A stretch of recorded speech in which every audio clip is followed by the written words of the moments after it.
Halo, selamat pagi saudara. Berjumpa lagi dengan saya Stefani Pandia, tentunya akan memberikan informasi dan inspirasi kepada kita semua hanya dalam Bincang Sumut. Nah saudara, dalam Bincang Sumut kali ini kita akan membahas mengenai kondisi perekonomian di Indonesia di tengah melonjaknya harga BBM dunia. Sudah hadir bersama saya di studio Kompas TV Medan, Bapak Ahmad Muhajir selaku pengamat ekonomi dan juga Bapak Eri Jahudori dari DPW Petanesia Sumut. Selamat pagi Bapak-Bapak, apa kabar? Pagi. Baik, alhamdulillah. Baik, alhamdulillah. Oke, mungkin kita langsung saja ya Pak. Ini kan tengah marak isu-isu kenaikan dari BBM. Mungkin saya akan bertanya ke Bapak Ahmad Muhajir dulu ya. Ya. Kan berapa waktu belakangan ini Pak harga minyak dunia, kita bicara minyak dunia dulu sebelum kita ke Indonesia, ini sedang naik. Nah, sebenarnya apa sebabnya Pak dari sisi ekonomi? Iya, kalau kita hubungkan ya pada persoalan minyak dunia itu kan ada perpecahan ataupun ada persoalan urgen antara Ukraina dan Rusia. Artinya sebenarnya sih dari bulan Juli itu sudah ada sih wacana untuk penyesuaian harga BBM ini sendiri. Namun masih tertanggung pada dana talangan dari pemerintah itu sendiri. Namun pada akhirnya dana talangan ataupun dana subsidi itu yang kita lihat itu sampai 500 triliun per bulan Juli itu pemerintah harus menalangi yang BBM bersubsidi ini. Artinya ketika ada opsi untuk kenaikan harga BBM itu pasti ada salah satu pihak yang terkecewa gitu ya. Artinya kecewa itu dalam arti kenapa sih BBM naik, kenapa sih begini. Maka harus adanya tadi saya katakan bahwa ada antisipasi sih sebenarnya. Sebenarnya ada beberapa persoalan sebenarnya yang harus diantisipasi oleh pemerintah ketika nantinya BBM itu naik itu sendiri itu begitu. Tapi sebenarnya isu kenaikan BBM ini sudah terjadi sejak Juli. Sudah ada di Juli bulan 2022 Juli itu ya? sudah ada wacana untuk kenaikan BBM seperti Menko Maritime Manifest itu sudah ada wacana seperti itu. Nah ini kan Pak, kita tadi berbicara tentang, tadi Bapak sempat menyinggung soal perang Ukraina dan Rusia ya? Iya. Ternyata itu berpengaruh terhadap kenaikan minyak dunia. Sangat berpengaruh. Sementara Indonesia ini kan negara penghasil minyak bumi. Apakah di Indonesia harus naik juga gitu minyaknya Pak? Ya kita begini, penyesuaian harga itu kan kita mengikut minyak mentah itu kan mengikut harga dunia. Makanya kita harus menyesuaikan itu, kecuali tadi Indonesia itu punya mata uang sendiri ya. Tapi kan karena itu dia ada penyesuaian harga dunia, maka mau tak mau beberapa negara itu juga harus mengikuti harga dunia itu sendiri, itu begitu. Berarti tetap tidak bisa juga ya, sekalipun Indonesia termasuk negara penghasil minyak bumi, karena kita masih dipengaruhi juga oleh negara-negara di luar yang benar ya kenaikan minyak ya. Nah, tadi Bapak juga sempat membahas mengenai langkah-langkah yang sudah dilakukan pemerintah. Iya. Ini sampai sejauh ini kira-kira apa saja Pak langkah-langkah yang sudah dilakukan atau upaya yang sudah dilakukan pemerintah terkait dengan kenaikan harga minyak bumi ini? Iya, artinya kan begini Mbak. Ada beberapa persoalan. Jadi saya katakan bahwa ketika BBM ini naik, maka ada beberapa kelompok yang akan terkecewa. Maka ada beberapa program sebenarnya yang sudah ditawarkan oleh pemerintah kepada masyarakat. Yang pertama ada BLT, yang kedua ada BSU, bantuan subsidi upah. Tadi BLT bantuan langsung tunai. Bantuan langsung tunai, ada bantuan subsidi upah. Yang ketiga ada bantuan pemerintah daerah itu untuk subsidi kepada angkutan umum.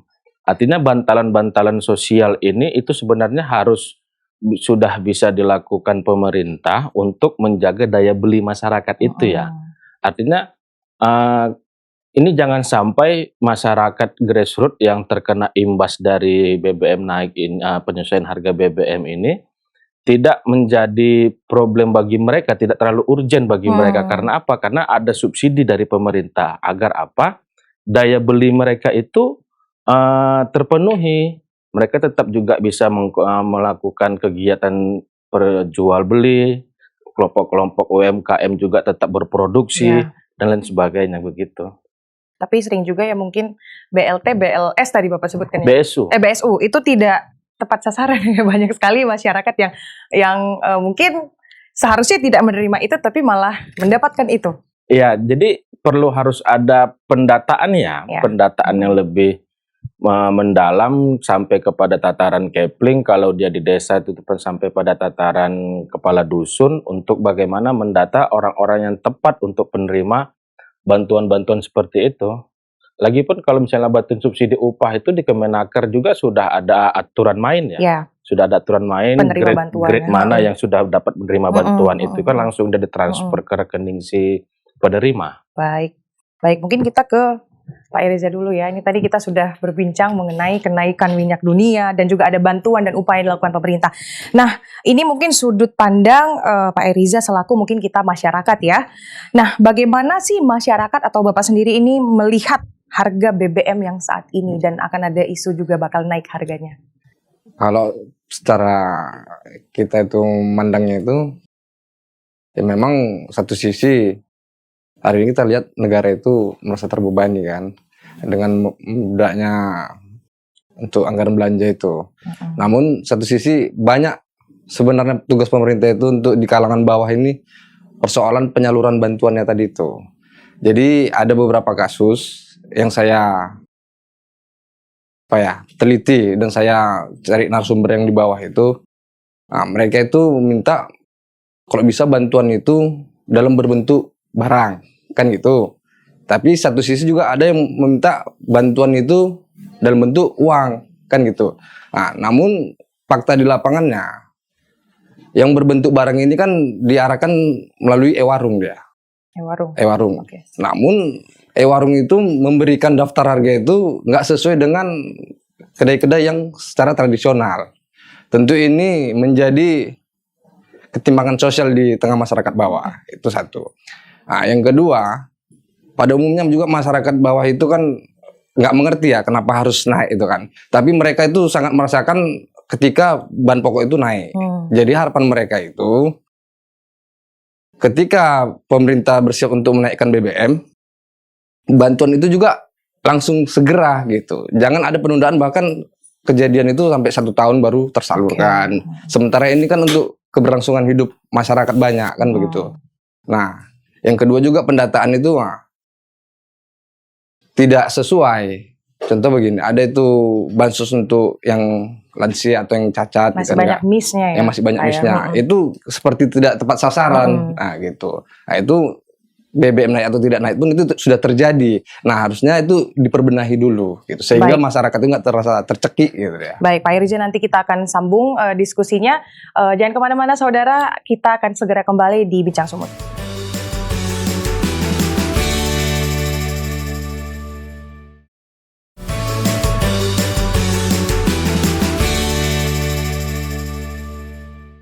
Saudara, Anda kembali lagi bersama kami di Bincang Sumut. Saya akan kembali melanjutkan perbincangan kita tadi ya, Bapak-Bapak ya. Mungkin saya masih ke Pak Riza terlebih dahulu.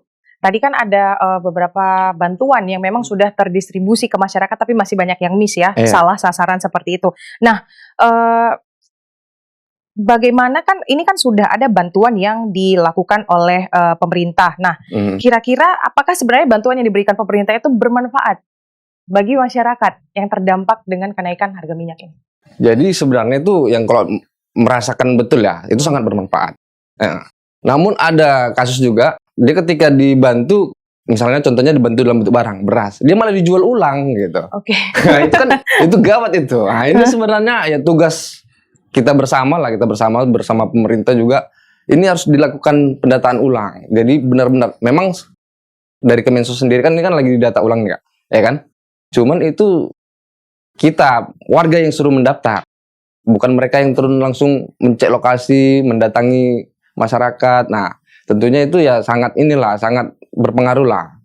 Nah, jangan lagi masyarakat itu mendaftar. Kadang kan ada orang miskin kan malu dianggap dia miskin, gitu kan. Ada juga orang yang mampu karena nggak punya malu, dia daftar supaya dapat, ya kan. Nah, itu yang bahaya itu, mungkin gitu dia. Iya benar, berarti memang semua pihak sesuai tupoksinya harus sama-sama membantu pemerintah juga ya, dan membantu masyarakat juga nanti ujung-ujungnya. Oke, mungkin kita ke Pak Ahmad Muhazir lagi ya Pak ya. Saya ini penasaran sebenarnya konsumsi BBM di Indonesia itu seberapa besar sih Pak?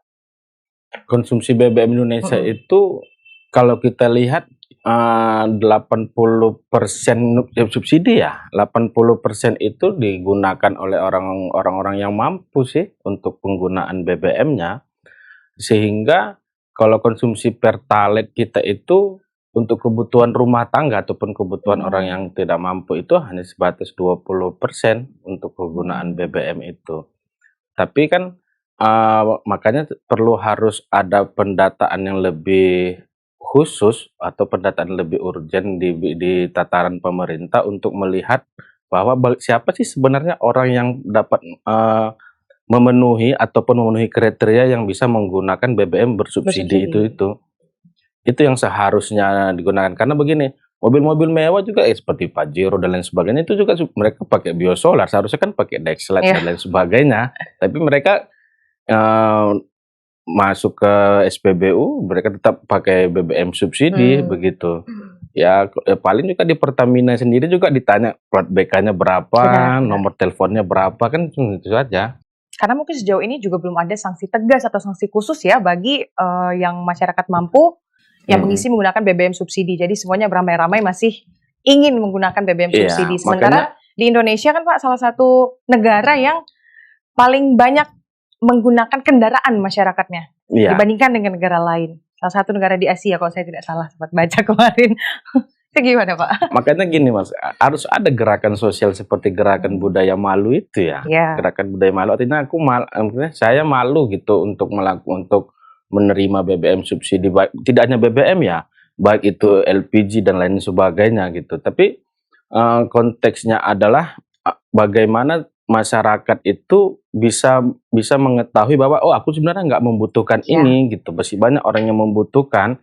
Seperti tadi yang dibilang saudara Eriza tadi bahwa bantuan BLT itu yang dibagi pemerintah itu kan sebenarnya untuk menunjang ya, untuk membantu masyarakat untuk daya beli mereka itu berjalan. Artinya ketika bantuan BLT yang diberikan pemerintah itu seharusnya dipergunakan ataupun langsung digunakan oleh masyarakat penerima, baik itu dia membeli bahan pokok dan lain sebagainya. Malah jangan sampai uang itu di-saving sama mereka. Artinya ketika uang itu di-saving, tidak akan ada perputaran, Mbak. Tidak ada perputaran, baik itu dia di kelompok UMKM-nya. UMKM kan juga butuh juga terjadinya jual beli di situ agar mereka bisa terus berproduksi. Artinya ada saling simbiosis mutualisme lah di sini. Jadi dari pemerintah membantu kepada masyarakat, masyarakat juga melakukan jual beli kepada UMKM tetap berproduksi.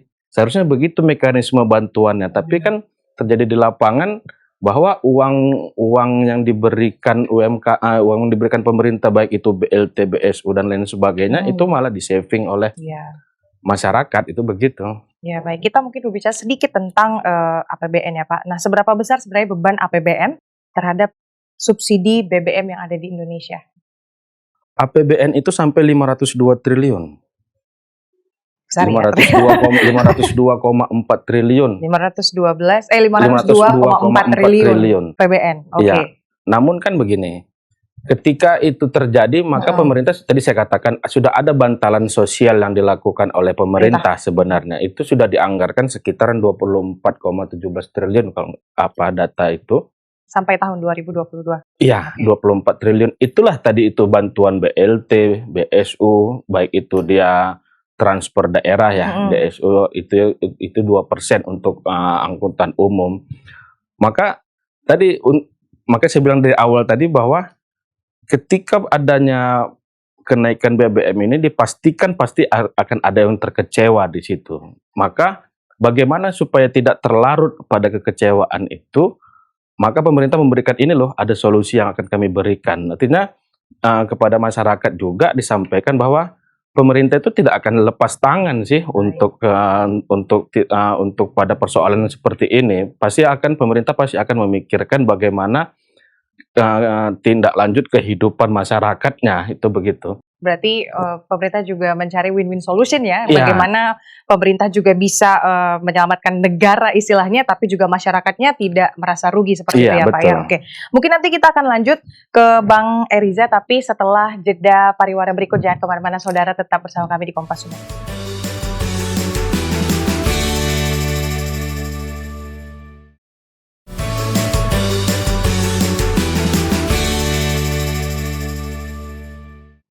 Anda kembali lagi bersama kami di Bincang Sumut, saudara.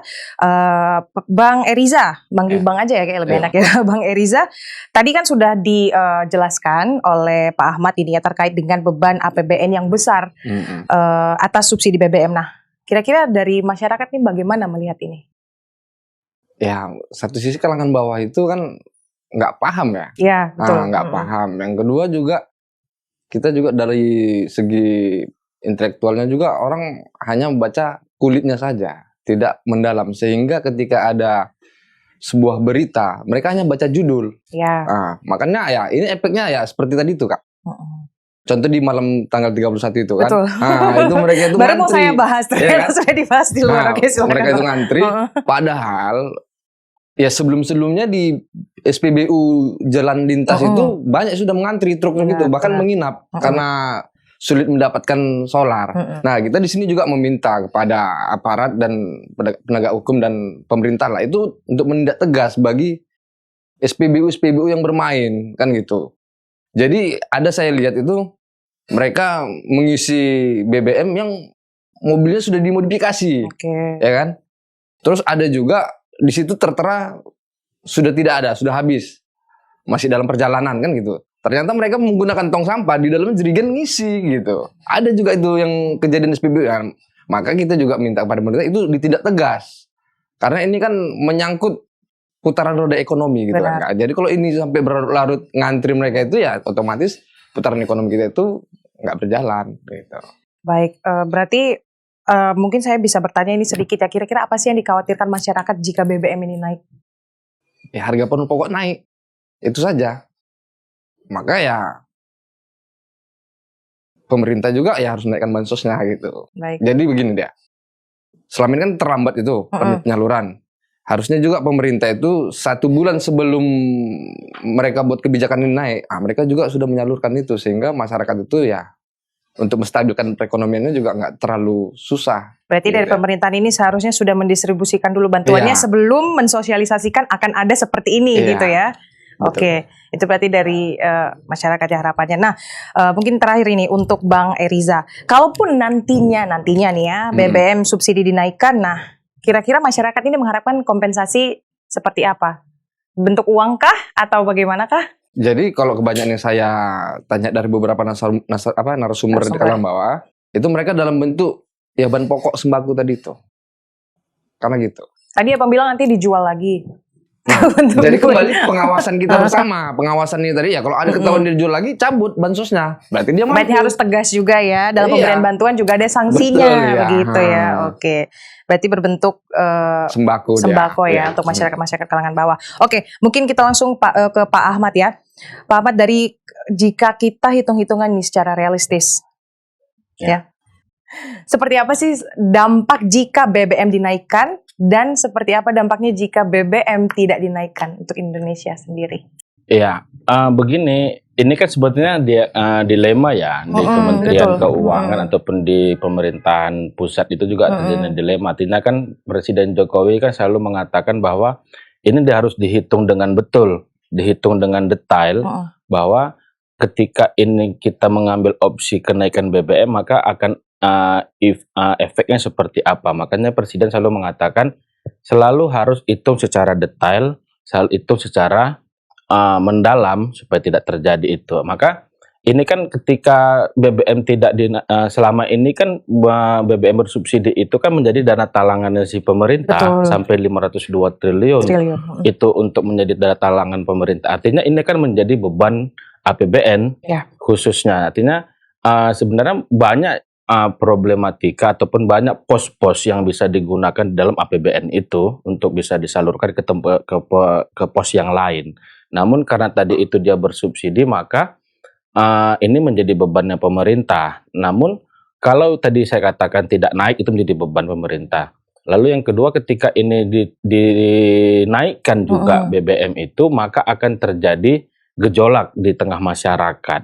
Tadi disampaikan bahwa bagaimana tetap daya beli masyarakat itu harus ada, maka tadi makanya ada bantalan sosial, ada solusi win solution yang diberikan pemerintah. Makanya saya katakan tadi pemerintah itu juga tidak akan semena-mena ataupun tidak akan nggak mungkin lah tidak memikirkan masyarakatnya. Pasti juga mereka akan melihat juga bahwa ini akan menjadi problem, maka apa yang harus dilakukan? Maka tadi saya katakan ada bantalan sosial seperti BLT, BSU, dan juga ada 2% bantuan transfer ke daerah. Itu untuk subsidi angkutan umum. Maka itu sampai 22, berapa triliun itu bantuan itu yang disalurkan oleh pemerintah. Maka kan untuk tidak terjadinya gejolak tadi itu, perlu sebenarnya harus ada pemahaman secara bersama ya, pemahaman secara bersama, baik itu di tataran pemerintahnya juga, dan juga harus di tataran masyarakat. Ada edukasi yang diberikan seharusnya kepada masyarakat bahwa begini loh, ini loh terjadinya beban pemerintah terhadap ini, begitu. Tapi ketika ini BBM naik, masyarakat umum itu jangan khawatir bahwa pemerintah itu sudah menyediakan ini gitu. Sudah menyediakan BLT, sudah menyediakan BSU dan lain sebagainya untuk bantuan lain sebagainya. Di tingkat desa juga ada BLT dana desa. Jadinya dana desa yang diberikan oleh Kementerian Desa itu juga bisa dipergunakan oleh desa untuk membantu masyarakat baik UMKM dan lain sebagainya, itu begitu. Jadi tidak harus makanya perlu gini Mbak, perlu harus ada edukasi ya, edukasi dari pemerintah secara menurun dari pemerintah provinsi, pemerintah daerah, kecamatan, itu juga mengedukasi masyarakat supaya masyarakat itu oh iya paham tentang hal yang begitu. Baik, berarti ini dituntut juga mungkin nanti para penonton Kompas TV juga sudah bisa memahami ya, sebenarnya ini adalah tugas kita bersama, baik dari pemerintah ataupun masyarakat untuk mensosialisasikan dan memberikan edukasi kepada masyarakat yang mungkin tidak terlalu mengerti mengenai kenapa sih BBM ini harus naik gitu. Tapi diharapkan dengan perbincangan kita hari ini masyarakat sudah bisa lebih terbuka pikirannya dan mengerti mengapa sih BBM di Indonesia itu harus naik. Baik, terima kasih atas waktunya Bapak Ahmad Muhadzir selaku pengamat ekonomi dan juga Bang Eriza Hudori dari DPW Petanesia Sumut. Nah, saudara, berikut tadi pembahasan kita mengenai kenaikan BBM yang ada, itu bagaimana tadi kita juga sudah membahas bersama pengamat ekonomi dan perwakilan dari masyarakat. Mudah-mudahan dapat menambah informasi dan wawasan bagi kita semua. Mewakili seluruh rekan kerja yang petugas, saya Stefani Pandia pamit undur diri, tetap bersama kami di Bincang Sumut di lainnya. Independen terpercaya. Sampai jumpa.